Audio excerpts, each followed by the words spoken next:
আপনি কি নিয়ে অহংকার করেন? আপনার চেহারা। আপনার এই চেহারা নষ্ট করতে আল্লাহ তাআলার একদিন সময় লাগবে না। আপনার সুন্দর শরীর, এই শক্তির অহংকার করেন, এক মুহূর্ত সময় লাগবে না, হোঁচট খেয়ে পড়ে যাবেন। চিরতরের জন্য হসপিটালে প্যারালাইটস দিয়ে ফেলে রাখতে পারেন কে? আপনার এই টাকার অহংকার করেন। আপনার থেকে বেশি টাকা ছিল কারুনের, সেই কারুনের টাকার আল্লাহ তাআলার কাছে চালানোর কোনো মূল্য সে পায় নাই। আপনার এই টাকা একদিনের ভিতরে আল্লাহ তাআলা চাইলে এখান থেকে চেন্নাই যাবেন, মাদ্রাজ যাবেন, চিকিৎসা হবে না, সিঙ্গাপুর নিয়ে যাবে। পৃথিবীর সমস্ত ডাক্তার আর কবিরাজ বেটে আপনাকে যদি খাইয়ে দেওয়া হয়, চিকিৎসা হয়ে সুস্থ হতে পারবেন না। কিন্তু একদিনের ভিতরে সব সম্পদ শেষ করে দিতে পারে কে? কিসের অহংকার? মানুষ কিসের এত অহংকার করে? সবই তো আমি দিয়েছি। আল্লাহ তাআলার কথা, তোমার কোনো নাম ছিল না, তোমার কোনো বংশ মর্যাদা ছিল না, কিচ্ছু ছিল না তোমার। হাল আতা আলাল ইনসান হিনুম মিনাদ দাহরি লাম ইয়াকুন শাইআম মাযকুরা, লাম ইয়াকুন শাইআম মাযকুরা। তোমার উল্লেখ করার মতো কিছুই ছিল না, সব আমি দিয়েছি। তোমার কোনো নাম ছিল না, বংশ মর্যাদা ছিল না, টাকা পয়সা, তোমার নাম খ্যাতি চেয়ার কিছুই ছিল না। তুমি কিভাবে অহংকার করো? মানুষ আল্লাহ তাআলা বলে, আমি অবাক হই। হাদিসে কুদসির ভিতরে আল্লাহ রাব্বুল আলামিন জানিয়ে দিয়েছেন, অহংকার হলো আল্লাহ তাআলার চাদর। কোনো মানুষ যখন অহংকার করে সে যেন আল্লাহ তাআলার চাদর নিয়ে টানাটানি করে। বলেন না নাউজুবিল্লাহ। আমরা কি সেটা চাই? সেটা আমরা চাই? লা তামশি ফিল আরদি মারহা ইন্নাল্লাহা লা ইউহিব্বু কুল্লা মুখতালিন ফখুর। আল্লাহ বলছে অহংকার করে জমিনে চলাফেরা করো না। নিশ্চয়ই অহংকারকারীকে আল্লাহ তাআলা পছন্দ করেন নাকি অপছন্দ করেন? জোরে বলেন, পছন্দ না অপছন্দ? অপছন্দ করেন। এই ইয়ামশি বলতে শুধু পায়ে হাঁটা এটা নয়। ইয়ামশি বলতে অফিস, ইয়ামশি বলতে আপনার বাড়ি যে চলছেন, সময় পার করছেন, টাইম পাস করছেন, গাড়ি নিয়ে রাস্তায় গিয়েছেন, অফিসে বসে অফিস পরিচালনা করছেন, এই চেয়ারটায় বসে সমাজ পরিচালনা করছেন, ক্ষমতার জায়গায় আপনি আছেন। যেই জায়গায় হন, আপনি হতে পারেন তাবলীগের, আপনি হতে পারেন ইমাম সাহেব, মুফতি সাহেব, অনেক বড় শিক্ষিত, অনেক বাড়িওয়ালা, অনেক ধনী, আপনি যেই জায়গায় হন না কেন, আপনার চলাফেরা, আপনার লাইফস্টাইল হবে রাসূল করিম সাল্লাল্লাহু আলাইহি ওয়াসাল্লামের মতো।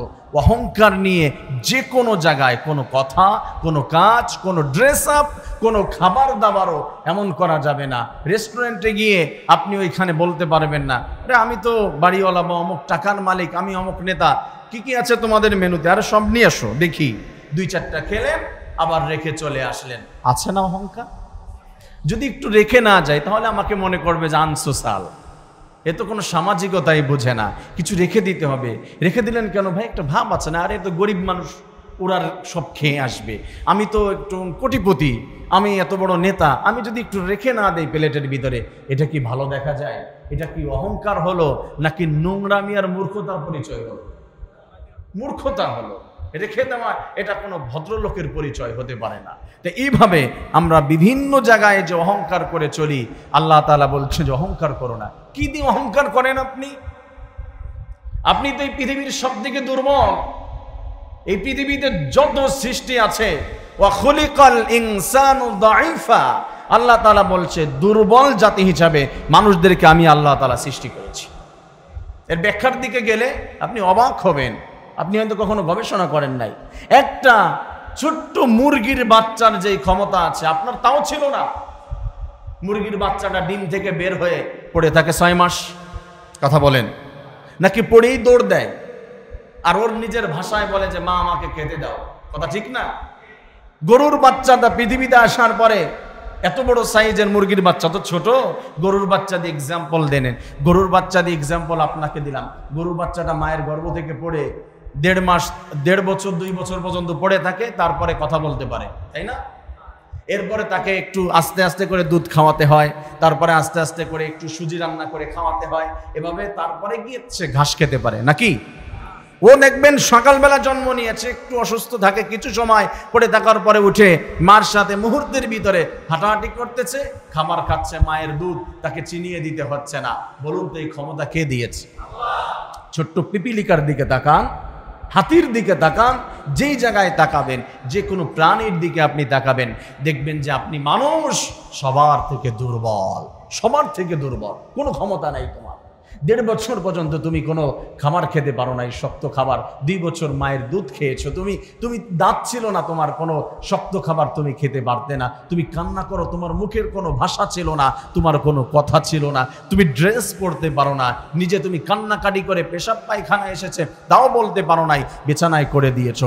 দেখো তোমার বাড়ির একটা মুরগি, তোমার বাড়ির একটা ছাগল, একটা বিড়াল, সেও জন্ম নেওয়ার পরে সবই করতে পারে। তার মানে মানুষ ওয়া খুলিকাল ইনসানু দাঈফা, তুমি তো দুর্বল, তুমি কেন অহংকার করো? আমি তোমাকে সবকিছু দিয়েছি, অর্থাৎ তুমি অহংকার করো না। আমি আল্লাহ ধনী গরিব, আল্লাহু ফাদ্দালা বা'দাকুম আলা বা'দিন ফির রিজকি, আমি মানুষকে ধনী গরিব সব বানিয়েছি, অতএব তুমি কারোর সাথে অহংকার করো না।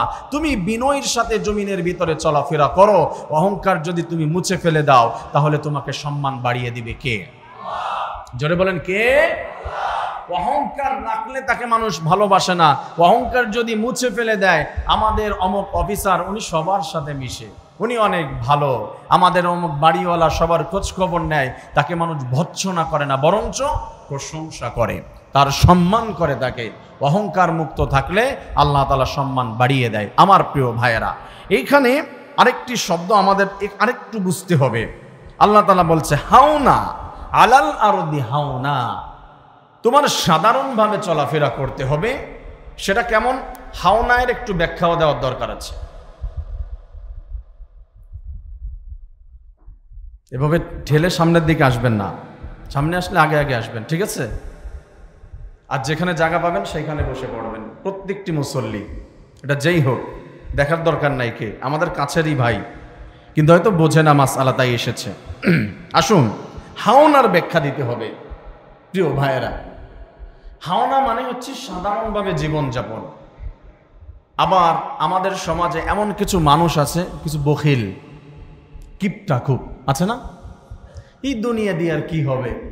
চাচা আপনার যে পাঞ্জাবি ছিঁড়ে গেছে পকেটের এখান থেকে, দুনিয়া দিয়ে আর কি হবে?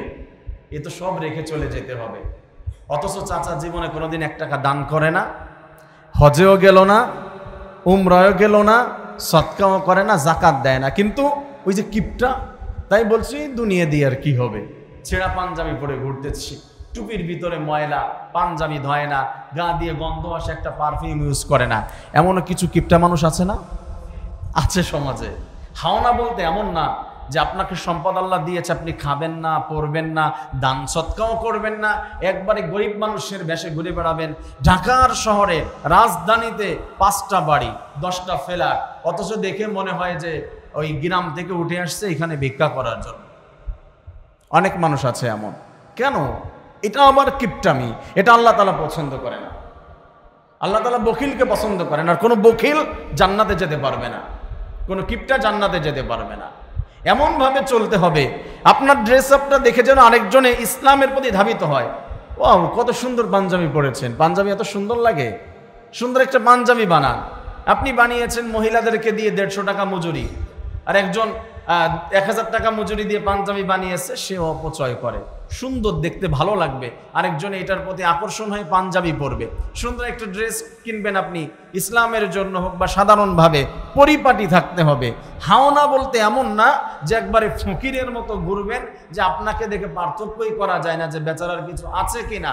আমি বলছি না যে আপনি অনেক অপচয় করবেন, কিন্তু এমনভাবে চলতে হবে অন্তত আপনাকে দেখে ইসলামের দিকে মানতে, একবারে সাধারণ জীর্ণ শীর্ণ শরীর নিয়ে এবং সাধারণ ড্রেস আপ নিয়ে চলতে হবে, এমনটি নয়। প্রিয় ভাইয়েরা, আল্লাহ তাআলা আমাদেরকে অহংকার মুক্ত রেখে এবং আল্লাহ যে পছন্দগুলো, যে ড্রেসগুলো পছন্দ করে, এভাবে ড্রেস আপ করে আল্লাহ তাআলার বান্দা হিসাবে পরিচয় দেওয়ার তৌফিক দান করেন। বলেন না আমিন? আরো জোরে পড়ে আমিন। কষ্ট পেলেন কেউ? না, কষ্টের জন্য বলি নাই, বোঝানোর জন্য বলেছি। কথাগুলো হয়তোবা আজকে না বুঝলেও কিছুদিন পরে গিয়ে বুঝবেন। আসেন এরপরে আল্লাহ তাআলা বলছেন, ওয়া ইযা খাতাবাহুমুল জাহিলুনা ক্বালু সালামা। যখন মূর্খদের সঙ্গে কথোপকথন হয়, অশিক্ষিত মানুষের সঙ্গে যখন কথোপকথন শুরু হয়, তর্ক বিতর্ক শুরু হয়, তখন মুসলমানেরা তর্ক করবে না, তখন মুসলমানেরা বলবে আসসালামু আলাইকুম ওয়া রাহমাতুল্লাহ। কি বলবে? তার মানে ভাই আমি আপনার সাথে তর্ক করতে চাই না। কিছু শিক্ষিত মানুষ দেখবেন, শিক্ষিত মানুষগুলো কথা কম বলে না বেশি বলে? একটু কম বলে, গম্ভীর হয়। অনেক শিক্ষিত এই আমাদের সমাজেও, আলেমদের ভিতরেও কম শিক্ষিত বেশি শিক্ষিত আছে না? ফাঁকা কলসি কিন্তু একটু বেশি বাজে, কম বাজে না বেশি বাজে? ফাঁকা কলসি টাক দিবেন ঠনঠনায় বাজবে, ভরা কলসি একটু কম বাজে। এলেম কম কিন্তু খুব বেশি জানে, বেশি কথা বলে। বেশি শিক্ষিত মানুষ একটু কম কথা বলে। আর এটাই উচিত মুসলমানের। একটা মূর্খের সাথে তর্কে জড়িত হবেন না আপনি, কারণ মূর্খের সব থেকে বড় অস্ত্রের নাম কি? গালি। সব থেকে বড় অস্ত্রের নাম কি? অকথ্য ভাষায় কথা বলবে, গালি দিবে আপনাকে, তখন আপনার মন খারাপ হয়ে যাবে, কষ্ট পাবেন আপনি। বেশি তর্কে যখন যাবেন, বুঝতে চাচ্ছে না, আপনার উচিত হলো ঠিক আছে ভাই আসসালামু আলাইকুম, ঠিক আছে আপনারটাই ঠিক আছে। ওয়াইদা সামিউল্লাহ ওয়া আ'রাদু আনহু ওয়া ক্বালু লানা আ'মালুনা ওয়া লাকুম আ'মালুকুম সালামুন আলাইকুম লা নাবতাগিল জাহিলিন। ভাই আমি আপনার সঙ্গে কথা বলতে চাচ্ছি না, আপনার আমল আপনার কাছে, আমার আমল আমার কাছে। আপনাকে বুঝিয়েছি, বুঝলে বুঝেন, না বুঝলে দরকার নাই। আমি তর্ক করতে চাই না। সালামুন আলাইকুম লা নাবতাগিল জাহিলিন। সালাম দিয়ে কোনো ভদ্রলোক সে দূরে সরে যাবে, তর্কের ভিতরে জড়িত হবে না। অনেক সময় দেখবেন অনেক মূর্খ মানুষ আসে আমাদের সাথে কথা বলতেই মনে করে যে হুজুরকে মনে হয় প্রশ্ন করে আটকায় দিয়েছে। কথা বলে ঠিক আছে ভাই, যখন বুঝতে চায় না ঠিক আছে যান, এটাই উচিত। এত বেশি কথা বলার দরকার না, তো বুঝবে না। কারণ এমন কিছু কথা আছে যা ওর বুঝতে গেলে পড়াশোনা করতে হবে, তা বোঝাচ্ছি বারবার, সে বুঝতে চাচ্ছে না। উচিত হলো এখান থেকে সরে যাওয়া। তার মানে এটা বোঝাচ্ছি না যে দাওয়াতের কাজে বাধা আসবে আর আপনি পিছিয়ে চলে আসবেন, তা নয়। এটা বোঝাচ্ছি যে তর্কের ভিতরে যাবেন না। একটা কথা আছে যে আদুবুল আকেল খায়রুম মিন সাদিকিল জাহিল। শিক্ষিত শত্রু উত্তম অশিক্ষিত বন্ধুর থেকে। অশিক্ষিত বন্ধুর থেকে শিক্ষিত শত্রু উত্তম। কথা কি ঠিক আছে? 100% ঠিক আছে। অশিক্ষিত মানুষের সঙ্গে যদি আপনি ঝগড়াও করেন মজা পাবেন, কারণ ও আপনাকে লাইন রেখে কথা বলবে, বেলাইনে কথা বলবে না। আর মূর্খ মানুষের সঙ্গে কথা বলতে যাবেন, দেখবেন যে কথার কোনো সাইজ নাই, ও আপনার গায়ে হাত তুলে ফেলতে পারে।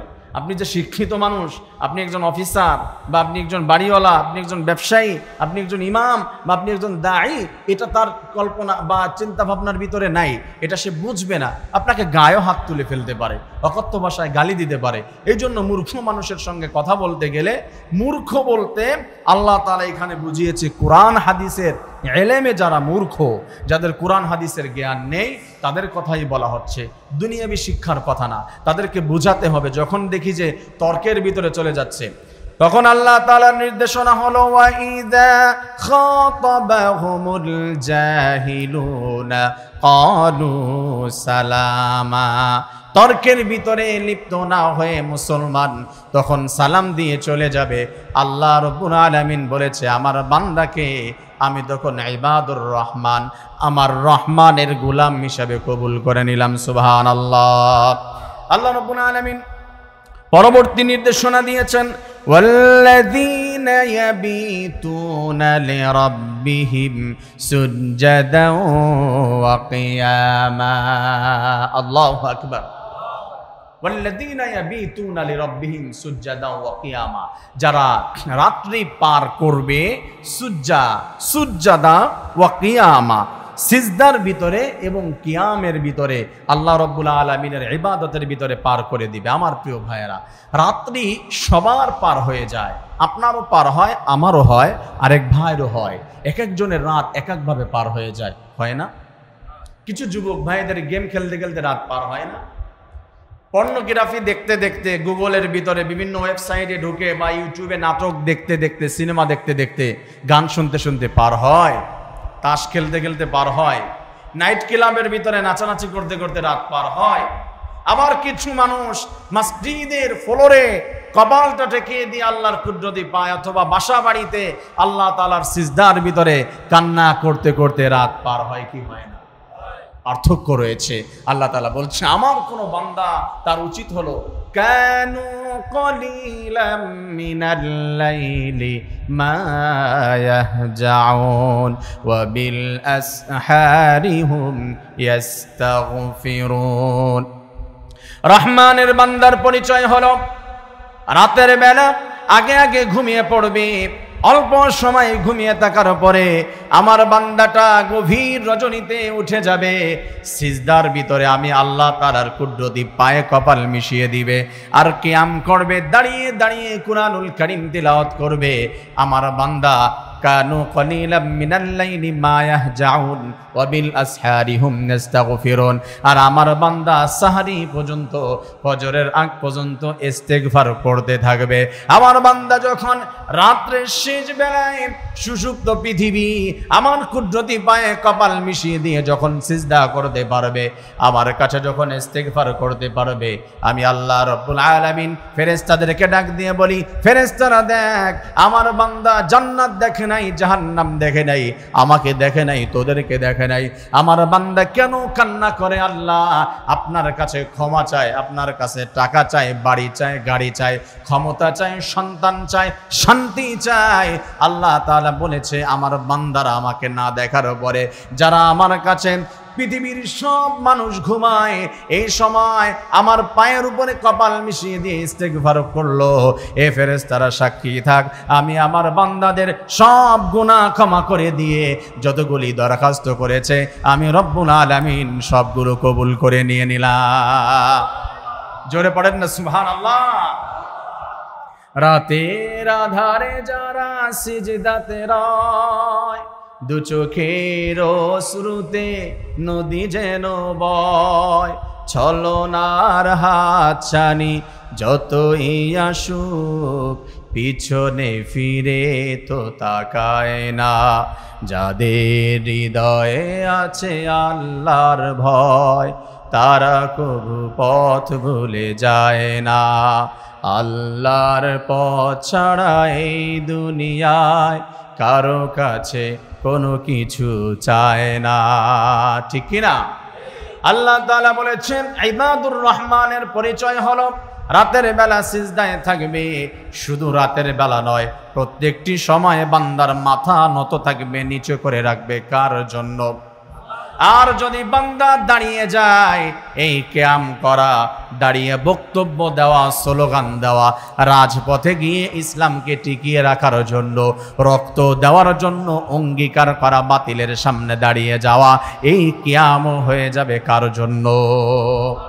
জোরে বলতে হবে কার জন্য? শুধু সিজদা নয়, মাঝে মাঝে কিয়াম করতে হবে, দাঁড়িয়ে যেতে হবে বাতিলের সামনে। বাতিল যদি আমাদের ইসলামকে ধ্বংস করে দেওয়ার নীল নকশা আঁকতে চায়, করতে চায়, আমরা বলতে চাই আমরা শিক্ষা নিয়েছি রাতের বেলা সিজদায় থাকা, আর দিনের বেলা কিয়াম করব, দাঁড়িয়ে যাব, জীবনটাকে বাজি রাখে আমরা তারপরে ইসলাম প্রতিষ্ঠার জন্য রাজপথে আছি না নাই? জোরে বলেন আছি না নাই? কখন আছি? সর্বক্ষণ আছি? সর্বদা আছি না নাই? জোরে বলেন। আমার প্রিয় ভাইয়েরা, আমাদের দেশে ইসলামকে নিয়ে ষড়যন্ত্র কম না বেশি? হ্যাঁ, কম না বেশি? সম্প্রতি একটা নিউজ পেয়েছি আমরা, আপনারা জানেন হেফাজতে ইসলামকে নিয়ে। হেফাজতে ইসলাম কারা বলেন? মামুনুল হক, হ্যাঁ, একা হচ্ছে মুসলমান।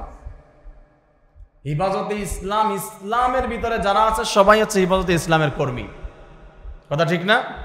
যখন 14 সালে ডাক দেওয়া হয়েছিল হেফাজতে ইসলাম, সেইখানে কি মামুনুল হক সাহেব একা গিয়েছিল নাকি সব মুসল্লিরা গিয়েছিল? সবাই গিয়েছিল। হেফাজতে ইসলামকে নিয়ে ষড়যন্ত্র করা হচ্ছে এবং মুসলমানদেরকে সারা পৃথিবীর যুগে, পৃথিবীর সামনে জঙ্গি হিসাবে পরিচয় করে দেওয়ার জন্য একটা পত্রিকা সব থেকে বেশি কাজ করেছে। সেই পত্রিকার নাম বলতে পারবেন? হ্যাঁ, প্রথম আলো। জঘন্য জঘন্য মন্তব্য সবসময় ইসলামের জন্য করেছে। আপনি ভাববেন না আমার তো শুধু রাজনৈতিক আলোচনা হয়ে যায় মসজিদের ভিতরে। আমি মন খারাপ করে এই কথাগুলো বলি, হ্যাঁ অনেক সময় একটু বলতে গিয়ে বেশি হয়ে যেতে পারে, স্বাভাবিক ব্যাপার। যদি কোরআন থেকে কথা বলতে চাই রাজনীতি নিয়ে বলতে হবে, কারণ কোরআনের বাহিরে কোনো রাজনীতি হতে পারে? কথা বলেন। রাজনীতি হচ্ছে কোরআন। আপনারা যেটাকে রাজনীতি বলেন এটা হচ্ছে ক্ষমতা নীতি, চেয়ার নীতি, অর্থনীতি। অর্থ ইনকাম করার জন্য, চেয়ার ধরে রাখার জন্য, ক্ষমতার জন্য, মানুষের প্রতি জুলুম নির্যাতন করার জন্য একটা প্রক্রিয়ায় চেয়ার রাখতে চান, ক্ষমতা অর্জন করতে চান, এটাকে মনে করেছেন রাজনীতি। এটা কখনো রাজনীতি হতে পারে না। কোরআনের আইন বাস্তবায়ন করার জন্য যেই কর্মকাণ্ড, যে চেষ্টা প্রচেষ্টা, রক্ত দেওয়ার অঙ্গীকার, এটার নামই হচ্ছে রাজনীতি। আর মুসলমান রাজনীতি করতে চায়, ঠিক কিনা বলে? আমার প্রিয় ভাইয়েরা, রাজনীতির ব্যাখ্যা শুনে নেন। আমি তো মূর্খ না, আমি তো জানি কম বেশি। আসুন, বলতে চাচ্ছিলাম যে এত বেশি জুলুম, এত বেশি তারা অপপ্রচার করেছে। দেখেন, মুসলমান যারা, আপনার মাথায় টুপি, আপনি নামাজ পড়েন, আপনি কালিমা পড়েছেন, মৃত্যুর সময় রাসূলের মিল্লাতে যেতে চান, আপনি মুসলমান, আপনাকেই তারা জঙ্গি বানাতে চায়। ভারতের গোলামি এত বেশি করেছে প্রথম আলো পত্রিকা, আর মুসলমানদেরকে জঙ্গি বানানোর প্রচেষ্টা করেছে। আপনারা জানেন গত সরকারের সময়ে জঙ্গি হিসাবে যাদের কার্টুন বানানো হয়েছে, যাদের ভাস্কর্য মূর্তি বানিয়ে বিভিন্ন অ্যাড দেখানো হয়েছে, বিভিন্ন প্রতিবেদন দেখানো হয়েছে, বলুন তো জঙ্গিদের মুখের ভিতরে দাড়ি, মাথার ভিতরে টুপি ছিল কি ছিল না? উলামায়ে কিরামগণ জঙ্গি করেছে। একটা উদাহরণ দিতে পারবেন কোন আলেম বোমা বিরাজ করেছে কোথাও? দুর্নীতি মামলায় গিয়েছে কোন আলেম মানুষকে গুলি করে মেরে ফেলেছে, ঘর আটকায় দিয়েছে, ঘর বাড়ি জ্বালিয়ে দিয়েছে? তাহলে কেন আলেমদেরকে জঙ্গি হিসাবে পরিচয় তুলে ধরা হয়? আপনি মনে করেছেন আমার পিছনে লাঠি মারতেছে? না, আমি তো ইমাম সাহেব, তাই তো আমাকে আগে মারে। আপনি মনে রাখবেন আপনি মুসলমান। আপনি যদি দ্বিতীয় কাতারে থাকেন তাহলে মনে রাখতে হবে আমাকে মারার পরে, কারণ আমাকে মারতে পারলে আপনাকে দুর্বল করতে পারে না। আপনি তো কোরআন হাদিস নিয়ে এত বেশি রিসার্চ করেন না, গবেষণা করেন না, তাই আমাকে আগে মারে, দ্বিতীয় স্টেপে আপনার পিছনে লাঠি পড়বে। এটা যদি আপনি বুঝেন তাহলে আপনার কপাল ভালো, না বুঝলে আপনার ব্যক্তিগত ব্যাপার। আপনি মনে রাখবেন যে জঙ্গি বলতে শুধু আমাকে হুজুরকে বোঝাচ্ছে না, জঙ্গি বলতে মুসলমানদেরকে বোঝায়। এরা এত বেশি জঘন্য অপপ্রচার করেছে, বাংলাদেশের মুসলমানদেরকে এখনো পর্যন্ত চাচ্ছে যে ইন্ডিয়ার হাতে তুলে দেওয়ার জন্য। আমরা বলতে চাই, যেই গণউত্থান হয়েছে আমাদের দেশের ভিতরে, আমরা যেই জুলুম থেকে মুক্তি পেয়েছি, ইনশাআল্লাহ আমাদের দেশকে আমরা ইন্ডিয়ার হাতে আর তুলে দিব না। তার জন্য যদি আমাদের রক্ত দিতে হয়, রাজপথে নামতে হয়, মুসলমানের ঈমান টিকিয়ে রাখার জন্য, ইসলাম টিকিয়ে রাখার জন্য, আমরা আরেকবার যদি ডাক দেওয়া হয়, রাজপথে আমরা আছি না নাই? জোরে বলেন, আছি না নাই? আমার প্রিয় ভাইয়েরা, এই প্রথম আলোকে আমরা সবাই বয়কট করলাম। আমরা বলতে চাই, প্রথম আলোর মতো পত্রিকা আমাদের দেশে থাকার দরকার নেই। আমাদের দেশে প্রচার করার জন্য অনেক পত্রিকা আছে যারা ইন্ডিয়ার গোলামি করবে। আপনার নিউজগুলো দেখবেন, আমি খামুখাই কথাগুলো নিজের থেকে চিল্লাচ্ছি না, আমি ইসলামের জন্য বলছি। আমার প্রত্যেকটি কথা ইসলামের জন্য। আমি নিউজ নিয়ে তারপরে বলতেছি। আপনারা একজন সাংবাদিককে চিনেন, ইলিয়াসকে চিনেন না? ইলিয়াসের একটা প্রতিবেদন দেখেন, গতকালকের একটা প্রতিবেদন দেখবেন, ওইখান থেকে প্রত্যেকটা রেকর্ড সহকারে এমন বেশি এত প্রচার করা হয়েছে। আর যত জুলুম নির্যাতন আলেমদেরকে জেলখানায় নিয়ে করা হয়েছে, প্রত্যেককে জঙ্গি নাম দেওয়া হয়েছে, এবং প্রত্যেকটি ইশারা আমাদের বাংলাদেশের নয়, সেটা হচ্ছে আমাদের দাদা বাবুদের ইশারায় সবকিছু করেছে। প্রিয় ভাইরা, এখনো যদি সজাগ না হন, এখন আপনি বলেন ইন্ডিয়া আপনার বন্ধু, আপনি মূর্খ। ইন্ডিয়া আপনার বন্ধু, আপনি মূর্খ। আপনি পড়াশোনা জানেন না, আপনি ইতিহাস জানেন না, আপনি বুঝেন না। আপনি বসেন আমার সামনে, আমি আপনাকে 100 উদাহরণ দিব। আপনি কিভাবে বলেন? আপনার সেই পিছনের থেকে আসতে হবে, বঙ্গভঙ্গ থেকে আসতে হবে। আপনার 3 দিন আগের কথা ভাবলে হবে না, এটা দেখলে হবে না, ইতিহাস সঠিকভাবে জানতে হবে। ইন্ডিয়া কখনো বাংলাদেশের কখনো বন্ধু ছিল না, এখনো নাই, আর মুসলমানদের চিরন্তন শত্রু। কথা ঠিক কি না? আমার প্রিয় ভাইরা, আল্লাহ তাআলা আমাদের বোঝার তৌফিক দান করেন, আমিন। তার মানে আমরা বলছিলাম, মুসলমানেরা শুধু মাথা নত করতে জানে না, আল্লাহ তাআলার নামে যদি ইসলাম টিকিয়ে রাখার জন্য প্রচেষ্টা করতে হয়, মুসলমান কিন্তু আবার দাঁড়াতেও পারে। তাই আল্লাহ বলেছে, আমার কোনো বান্দা আমার জন্য কিয়াম করবে, আমি আল্লাহ আমার বান্দাকে আমার বান্দা হিসাবে পরিপূর্ণ কবুল করে জান্নাত দান করে দিলাম। জোরে বলেন না সুবহানাল্লাহ। আলোচনা শেষের দিকে নিয়ে এসেছে, টাইম তো পার হয়ে যাচ্ছে, আর 2-1 মিনিট এই ব্যাখ্যাটি দিয়ে শেষ করে দেই। এরপরের স্টেপ হলো والذين يقولون ربنا اصرف عنا عذاب جهنم إن عذابها كان غراما। রহমানের বান্দারা আল্লাহ তাআলার কাছে আশ্রয় চাইবে, আল্লাহ তাআলার কাছে দোয়া করবে, রব্বানা, হে আমাদের রব, ইসরিফ আন্না, আমাদেরকে আপনি হেফাজত করুন, আমাদেরকে রক্ষা করুন, আযাবা জাহান্নাম, জাহান্নামের আযাব থেকে। তার মানে আমল করার পরে কোনো বান্দা এই অহংকার রাখবে না যে আমলের কারণে জান্নাতে যাব। আমল দিয়ে জান্নাতে যাওয়া সম্ভব নাকি? নবী রাসূল যদি বলে আমল দিয়ে জান্নাতে যেতে পারবো না, আল্লাহ যদি কবুল না করে, তাহলে বলুন তো আমাদের আমল দিয়ে জান্নাতে যাওয়া যাবে নাকি? না, আল্লাহ কবুল করুন, ইসরিফ আন্না আযাবা জাহান্নাম, আল্লাহ আপনি আমাকে জাহান্নামের আযাব থেকে রক্ষা করুন। ইন্না আযাবাহা কানা গারামা, যে জাহান্নামের আযাব খুবই ভয়ঙ্কর, খুবই নিকৃষ্ট। ইন্নাহা সাআত মুস্তাকাররা ওয়া মুকামা, বসবাস অযোগ্য, বসবাসের যোগ্য নয়। আমার প্রিয় ভাইয়েরা, বিজ্ঞান দিয়ে একটি বলি আপনাদেরকে। অনেকে তো বিজ্ঞান বললে সহজে মেনে নেন, কোরআন একটু বুঝতে কঠিন হয়ে যায়। এটা আমাদেরকে ওইভাবে বোঝানো হয়েছে অনেক বছর যাবৎ। আমরা কোরআনের কাছে আসি না, কোরআন দিয়ে কথা বললেই মনে করে যে জঙ্গিবাদী, কোরআনের ব্যাখ্যাগুলো বললে একটু ভিন্নভাবে নেয়, কষ্ট পায়। বিজ্ঞান দিয়ে বললে সহজ হয়ে যায়। আপনারা বলতে পারবেন এই পৃথিবীতে সাধারণ তাপমাত্রা কতটুকু থাকে বেশি? ওয়েদার কত ডিগ্রি তাপমাত্রা? আপনারা জানেন 55-56 এটাই পাবেন আপনি। সর্বোচ্চ 80 ডিগ্রি তাপমাত্রা আমরা দেখেছি লুত এলাকায়, কমে লুতের এলাকায় 80 ডিগ্রি তাপমাত্রা।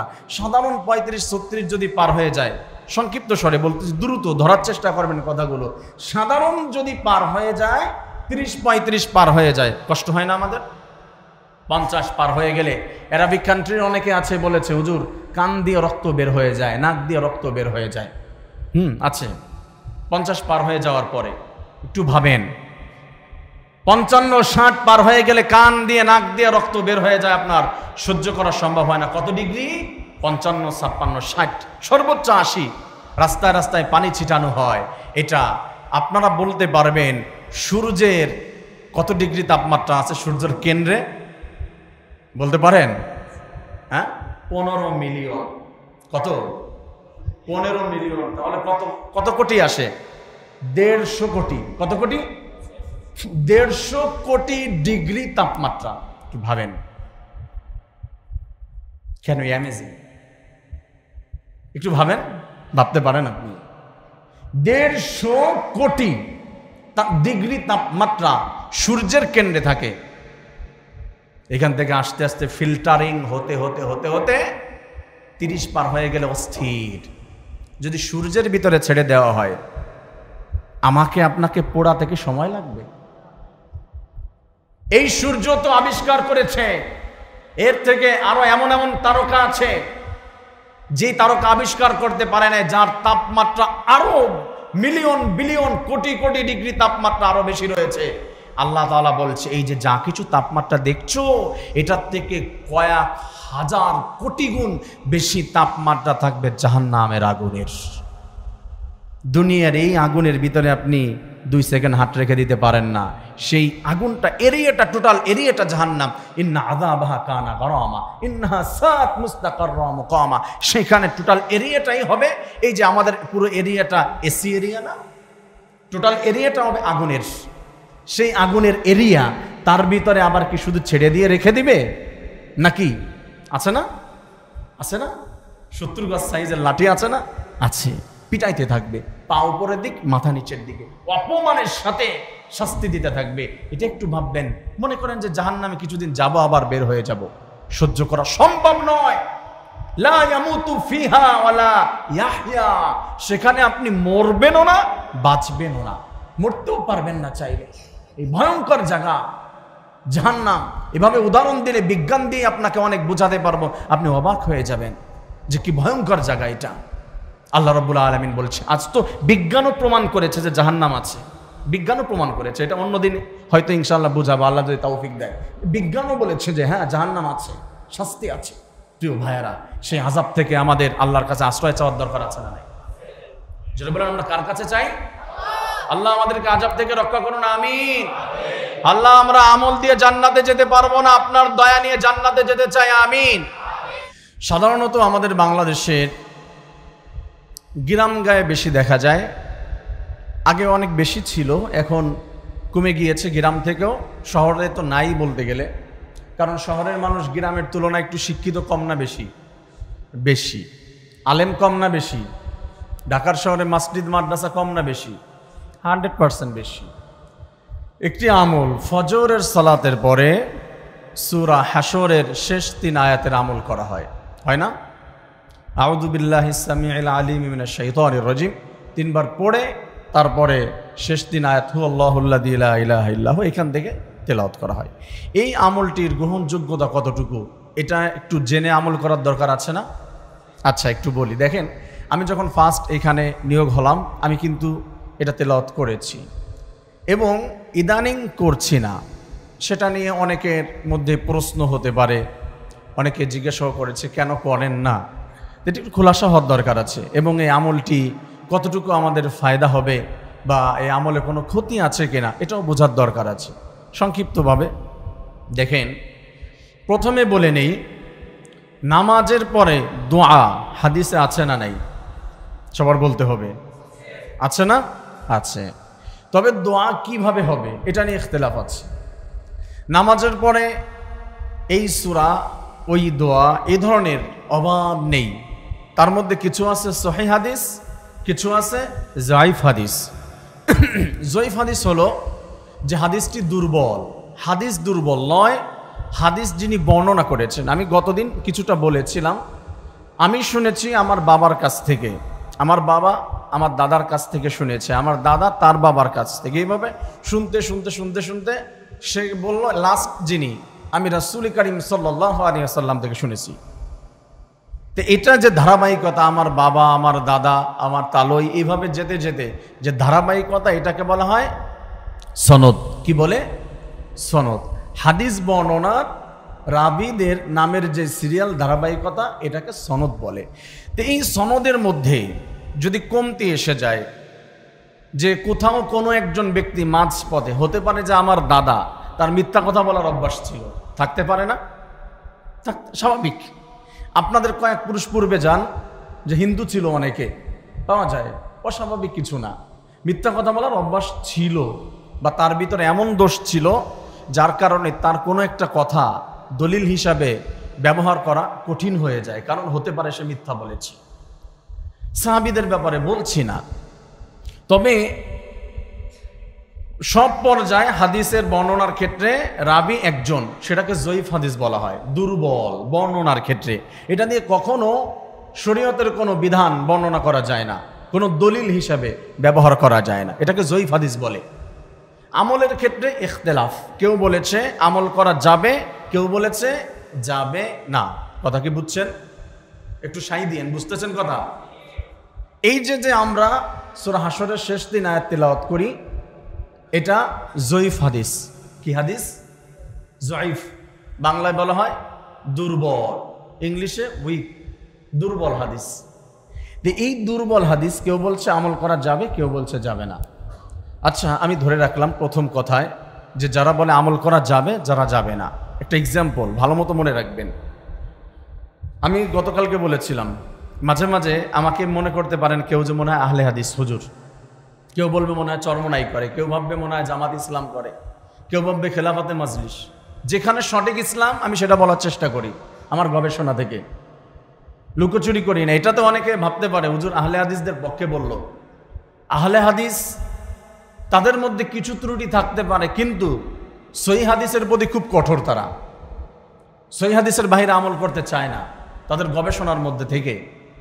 তো এটা বলতেছি যে ভাববেন না আবার আহলে হাদিসদের পক্ষে বলল।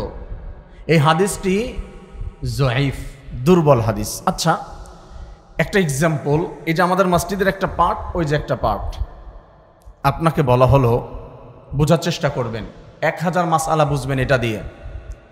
ওই যে ওই পাটটা অন্ধকার, ওই পাটের ভিতরে অন্ধকার ঘরের ভিতরে সাপ থাকতে পারে, এবং বলা হলো যে এমন বিষধর সাপ আছে, হয়তোবা ঢুকতে দেখেছিলাম, এখন আছে কিনা জানি না, অন্ধকার, ওইখানে সাপ থাকতে পারে। যদি সাপ থাকে, রাসেল ভাইপার, একবার যদি আপনাকে কামড় দেয়, পৃথিবীর কোনো চিকিৎসা আপনাকে সুস্থ করতে পারবে না। অপরিষ্কার, অন্ধকার, থাকতেও পারে নাও থাকতে পারে। যদি আপনি ঘরের ভিতরে ঢুকেন, যদি সাপে কামড় না দেয়, বেঁচে আসতে পারেন, হয়তো ওইখান থেকে আপনি 1 লক্ষ টাকা উদ্ধার করতে পারবেন। এ পর্যন্ত বুঝেছেন? সেকেন্ড, এই যে ঘরটা, আমাদের এই পাটটা বোঝানো হলো, এটা পরিষ্কার পরিচ্ছন্ন। এইখানে যদি আপনি ঢুকেন, কোনো ভয় নাই, লাইট জ্বালানো আছে, সব আছে, কোনো বিষধর সাপ নাই, পোকামাকড় কিছু নাই, বাধা দেওয়ার কেউ নাই। এই ঘরে যদি আপনি ঢুকেন, ওইখানে আপনি 1 লক্ষ টাকা উদ্ধার করতে পেরেছেন, আর্ন করতে পেরেছেন ওই ঘরে ঢুকে। এইখানে যদি আপনি ঢুকেন, তাহলে 1 লক্ষ টাকা নয়, আরো বেশি আর্ন করতে পারবেন। আপনি সাধারণ সেন্স থেকে বলেন, আপনি কি যেই ঘরে আশঙ্কা আছে রাসেল ভাইপারের, ওই ঘরে ঢুকবেন নাকি পরিষ্কার ঘরে ঢুকবেন? এতটুকু বুঝেছেন? তাহলে জয়ীফ হাদিস দিয়ে যদি কোনো আমল থাকে, আশঙ্কা আছে সেইখানে যে এটার ভিতরে ঘাপলা থাকতে পারে, তাহলে আমি কেন ওই আশঙ্কাযুক্ত আমল ধরব যার এগেনস্টে, যার পাশেই সহি হাদিসের আমল আছে? সাধারণ বিবেকবান আমি আমাকে মনে করি, এখন আপনি যা মনে করেন জানি না, আমি মনে করি জয়ীফ হাদিস আমল না করে ওই জায়গায় যদি আমি সহি হাদিসের আমল পাই, এবং যার ব্যাপারে কোনো উলামায়ে কেরামগণ, কোনো ইমাম, কোনো সাহাবায়ে কেরামগণ, কোনো ওলি আউলিয়া, কোনো মুফতি সাহেব ইখতিলাফ করে নাই, আমার সেই আমল করা ভালো না খারাপ? সূরা হাশরের শেষ 3 আয়াতের আমলের সাথে ইখতিলাফ রয়েছে, কিন্তু আয়াতুল কুরসির ব্যাপারে পৃথিবীর কোনো আলেম কি কখনো ইখতিলাফ করেছে? বলেন। তাহলে আমার উচিত কোনটা? না, আপনি সারা জীবন করেন, বাবা আপনার বয়স 70 বছর, আপনার সেন্স দিয়ে বলতে হবে, আপনি করেন, আমিও করেছি, আমার গবেষণা এখন এটা বলছে, এবং এই ব্যাপারে কোনো সন্দেহ নাই, রেকর্ড হচ্ছে, আলোচনা লাইভ দেখাচ্ছে এবং ক্যামেরাও রেকর্ড হচ্ছে। গবেষণায় ইনশাআল্লাহ ত্রুটি নাই। আমাদের উলামায়ে কেরামদের মধ্যে হানাফি এবং কওমি মাদ্রাসার মামুনুল হক সাহেব কি ছোট আলেম না বড় আলেম? পুরো বাংলাদেশের ভিতরে বোর্ডে 1 নাম্বার হয়েছিল ওনার বছর বেফাকে, উনিও বলেছে এটা জয়ীফ হাদিস। আয়াতুল, ওইখানে যে ফজিলত আছে, আয়াতুল কুরসির ব্যাপারে রাসূল করিম সাল্লাল্লাহু আলাইহি সাল্লাম বলছে, যে ব্যক্তি এই আয়াত তেলাওয়াত করবে, মৃত্যু তার জান্নাতে যাওয়ার জন্য একটা বাধা, তার মানে মৃত্যুবরণ করবে, সঙ্গে সঙ্গে জান্নাতে চলে যাবে। আয়াতুল কুরসি মুখস্থ আছে কয়জনের? হাত দেখাতে বললে কয়জন পারবেন? দেখেন তো, আয়াতুল কুরসি মুখস্থ? আলহামদুলিল্লাহ, হাত নামান। প্রায় 80%। সূরা হাশরের শেষ 3 আয়াত মুখস্থ কার কার? হাত তোলেন তো। এটাও তো প্রায় একরকমের। দেখেন, আমরা উচিত ছিল আয়াতুল কুরসি তেলাওয়াত করা নামাজের পরে, কিন্তু সেটা না করে হাশরের আয়াত তেলাওয়াত করতেছি, যেটা জয়ীফ হাদিস। আমি বলছি না যে আপনার গুনাহ হয়ে যাবে, আমি কি একবারও বলেছি গুনাহ হবে? বলেছি? এটা দলিল বানাবেন না কেউ যে ইমাম সাহেব বলছে এটা তেলাওয়াত করা যাবে না। আমি বলেছি যে করা যাবে না? আমি বলিনি। কিন্তু তার পাশে যদি ভালো আমল থাকে এর থেকে আরো বেশি, যার কোনো সন্দেহ নাই, এটা তো আমাদের করা উচিত নাকি? তাহলে আয়াতুল কুরসি বা আমি হাশরের শেষ 3 আয়াত কেন তেলাওয়াত করি না নামাজের পরে? বুঝতে পেরেছেন? আমি আয়াতুল কুরসি তেলাওয়াত করি নামাজের পরে। আমি যতটুকু যেগুলো দোয়া পড়ি, এটা অনেক মুসল্লি, আপনি হয়তো 1 মাস লাগবে আপনার মুখস্থ করতে, কারণ আপনি তো ছোটবেলা থেকে শেখেন নাই। আমি ছোটবেলা থেকে অভ্যস্ত। এটা নামাজের পরে অনেক দোয়া পড়ি, আমার নিজের আমল জাহের করতেছি না, বোঝানোর জন্য যে ওইটা না পড়ে আমি কি করি।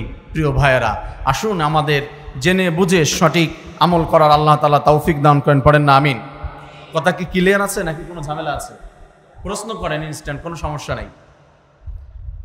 প্রশ্ন কেউ করেন নাই, তাহলে আসি আজকের আলোচনায়। প্রিয় ভাইয়েরা, আসুন, মহান রব্বুল আলামিন ইবাদুর রহমানের পরিচয় তুলে ধরেছেন।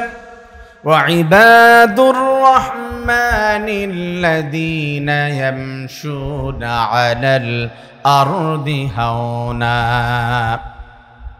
যারা পরিচয় দিতে চায় যে আল্লাহ তাআলার গোলাম, রহমানের গোলাম, আল্লাহ তাআলার গোলাম এই পরিচয় যদি দিতে চায়, তাদের 1 নাম্বার নীতিমালা আজকের আলোচনা থেকে আল্লাহ তাআলা বলেছে ইয়ামশুনা আলাল আরদি হাওনা, জমিনের মধ্যে ওই বান্দা চলাফেরা করবে, অন্তরের মধ্যে চলাফেরার মধ্যে কথাবার্তার মধ্যে কোনো অহংকার থাকবে না। কার নির্দেশ? অহংকার রাখা যাবে না, অহংকার নিয়ে চলা যাবে না। যে ভাই এভাবে হাঁটেন কেন, এইভাবে যদি একটু না হাঁটি, আমি যে পুরান ঢাকার লোক এটা বুঝবে কিভাবে? আমি যে বাড়িওয়ালা একটা ভাব থাকবে না? আমি যে অফিসার, আমাকে দেখে একটু ভয় পাবে না অফিসের সবাই? কথা বলেন, আছে না নাই? আপনার এভাবে গাড়ি চালান কেন ভাই? আমি যে পুরান ঢাকার পোলা, এটা যদি একটু না বোঝে, আমার বাইকের যদি সাইলেন্সার থাকে তো শব্দ কম হবে, এটা খুলে চালাতে হবে। আছে না সমাজে? ড্রেস আপ এমন কেন? এটা একটা ভাব আমাদের। প্রিয় ভাইয়েরা, কষ্ট দেওয়ার জন্য নয়, আপনি রহমানের গোলাম হতে পারেন নাই। কোন বান্দা আল্লাহ তাআলার যে গোলাম পরিচয় দিতে চায়, সে কখনো অহংকার করতে পারে? এটা আল্লাহ তাআলার নির্দেশ, অহংকার করতে পারবে না। অহংকারের একমাত্র একচ্ছত্র মালিক কে?